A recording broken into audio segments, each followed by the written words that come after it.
on, guys? Welcome back to Lothringer's Garage. In the last video, we went ahead and built our A-pillar bars to tie into our main hoop. Off camera, I went ahead and welded all that stuff in, so our A-pillar bars are tied in and our main hoop is tied in. Today, we need to focus on getting our windshield bar in, our knee bar, and probably our support bars in the back. And then some things down the road we're going to need to consider is going to be some bars that are going to run along the heater box, tie in from the front of the A-pillar bars to the main hoop, along with our harness bars so we can mount our harnesses down the road so we have some seat belts. So let's go ahead and get into it. We're gonna kind of go over the plan, what I'm thinking in my head, and go ahead and figure out how to get this executed. All right, so windshield bar, this one's gonna be pretty simple. We're gonna go from this corner to that corner, connect the two. Bada bing, bada boom. For our knee bar, which is gonna be under the dash, it's gonna run basically right where your knees would be in this thing. So probably about right here, just straight across. That's gonna be what we're gonna end up building the front suspension off of and tying that together so we can eliminate any sort of flex in the front cross member. So that's a very important one to keep moving forward.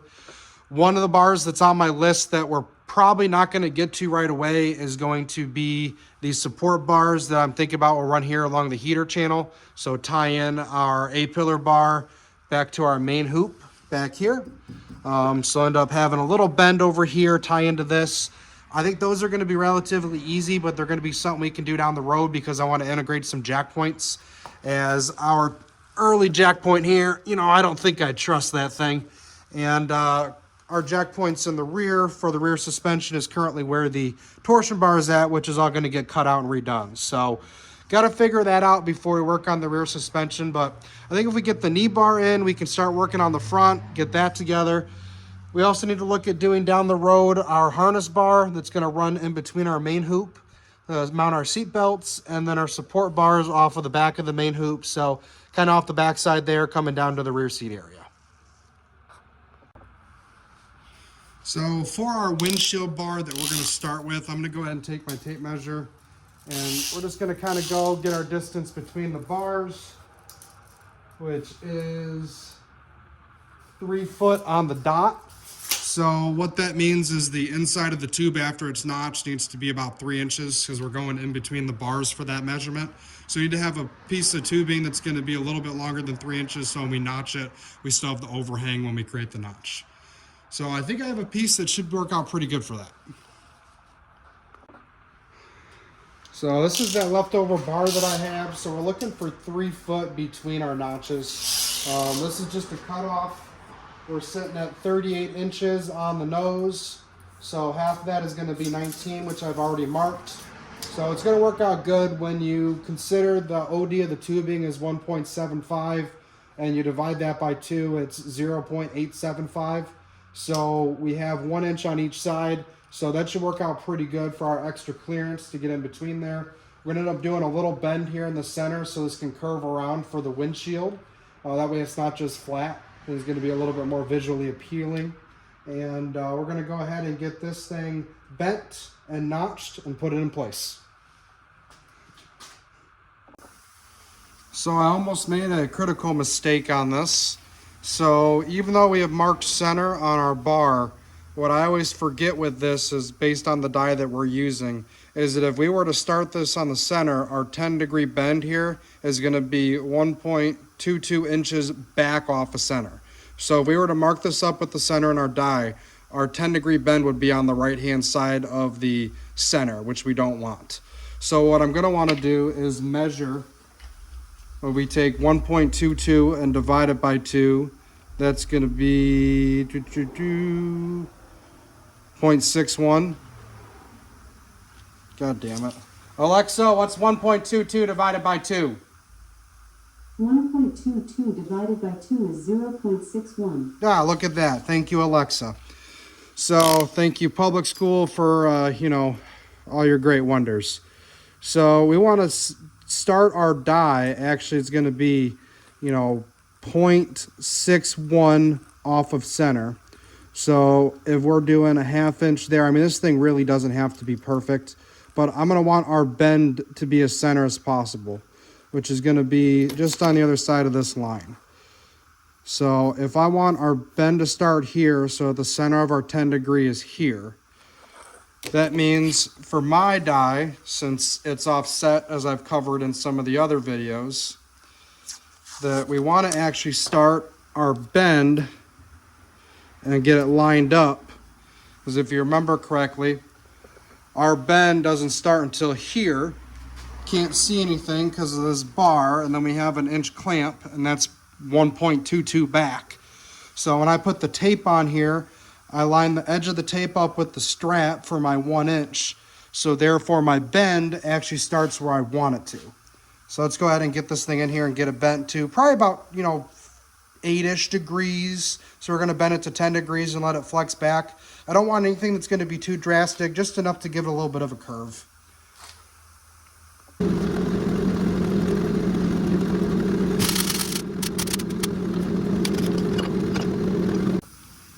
So we kind of screwed the pooch as expected.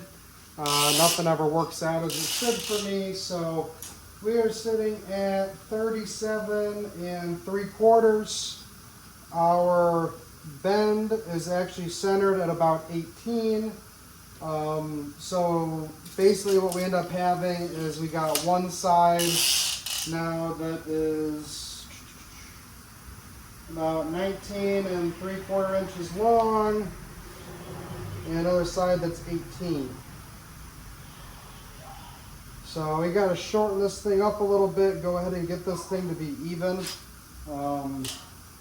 So we got to trim off, a little bit of material here, and hope it still fits.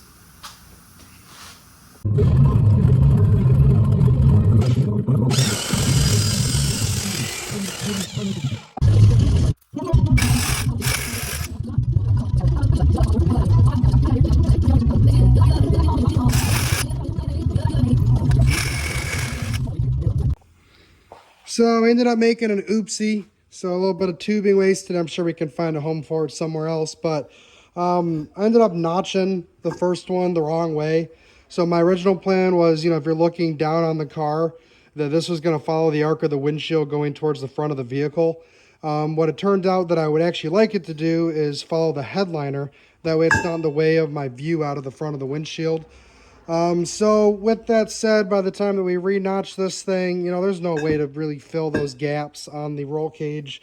So I went ahead and remade it. We're going to go ahead and get this thing tacked into the car. I've already tried to test fit it, but it wants to pop out every time just due to the way that the A-pillar bars are angled. So go ahead and get the camera set up and get this thing tacked in place. All right, so got us a freshie here. And we got our bar ratchet strapped in place up along the top. You can see what I was talking about with that little, basically a 10-degree bend to follow the roof line for the car instead of it coming out and trying to follow this bend. Now we could try and measure this. I'm sure we could figure it out. But to be honest, a little trick that I use down here is just using these tins that I got laying around. Put that in the corner. Lines up flush with that screw. Now we go to the other side, do the same thing, take our tin, put it in the corner, flush with the screw. So theoretically, if we use this basically to find the corner and the circumference of it, whatever math is involved in that, this thing should be nice and straight. Let's go ahead and get it tacked in.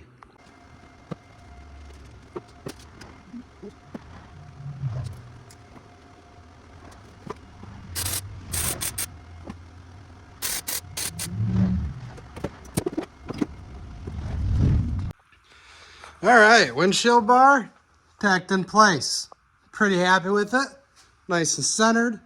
Now, if you're looking at the car, it's not super in the way. It really is kind of up out of the way, especially when you're sitting in the car. It's very forward, so it's not going to be in the way of my vision. So I'm pretty happy with that.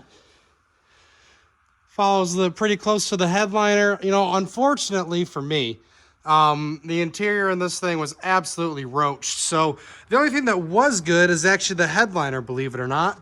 Wasn't sagging, didn't have any issues. So we're doing our best to try and preserve the headliner.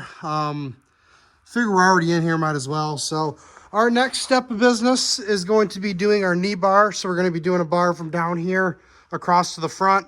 And then we're probably going to figure out a way to tie it into the tunnel, as that's, let's say, the only structure left by Porsche in this thing. You know, there's a lot of holes everywhere else. So the tunnel there is pretty solid. So we'll go ahead and get this thing measured, get a mock-up piece in place, and start getting this one figured out. All right, so I went ahead and measured between our two A-pillar bars. We are at 47 inches between the inside of each bar. So I went ahead and did a center line on this. Well, I got 47 and a half actually. So I got 47 and a half marked. I gave myself an inch and a half for each side for a 3/4 inch notch to go on the side there. And then our A-pillar bars come down. These are a protractor about a 7-degree angle. So you can see they're not exactly straight down. So we're gonna have to account for that when we go ahead and do the notch. So go ahead and get this thing knocked out.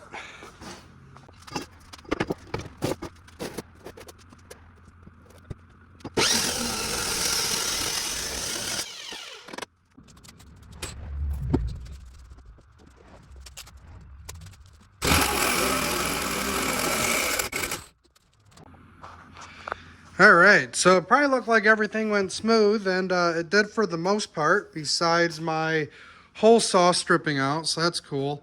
But the one thing that we ran into is that I was a little bit too short. You know, I thought that I'd done all my measurements right and everything was going to be good. Turns out it wasn't the case. So, you know, I think the best piece of advice I can give you is that this stuff's like a haircut.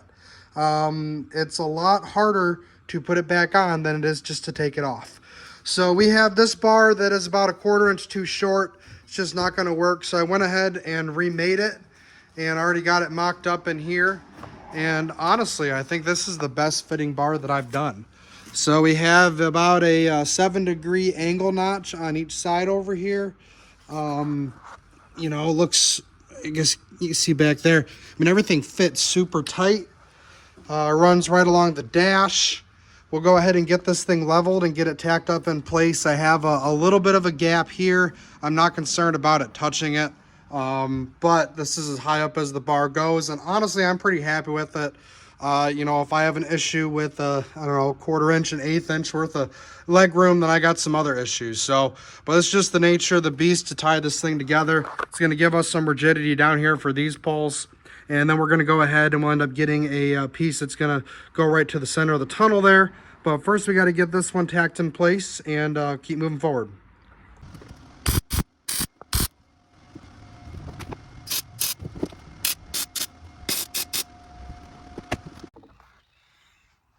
We're going to keep the ending on this one short and sweet. So there's been a lot of kind of fast forward clips in this one, but we got a lot done today. So we went ahead and got the windshield bar put together and tacked in place. And we also got the knee bar put together and tacked in place.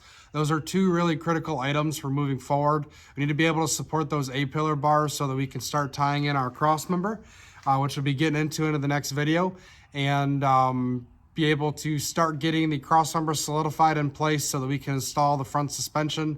We're going to go into, you know, why we picked that suspension, the benefits of it, and all that good stuff. So thank you for watching. Appreciate everybody's interest in this, and looking forward to posting the next video. Thank you.